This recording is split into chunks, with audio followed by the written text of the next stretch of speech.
Royo nak akui atau han tepat deh atau han tetap royo kebanyakan kanyo malih hanali. Fakir. Karena ketika kemajuan teknologi jauh hai, maka merosotnya akidah juga demikian.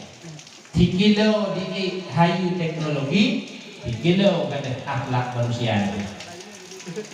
Selama royo nekalan hayu teknologi sifat mana kata maka orang maaf ketika takalan pak media-media baca lagak-lagak model lagak-lagak ketika ibu acara pesta di kota-kota pak gedung-gedung maka terinspirasi pula dari darah-darah kampung untuk lo ija baca coklah baca sebagaimana mereka yang hayu-hayu pesta di kota dan di gedung-gedung. Nah istilah orang bukan baca seragam. Oh itu ya, baju ada monyet, benar.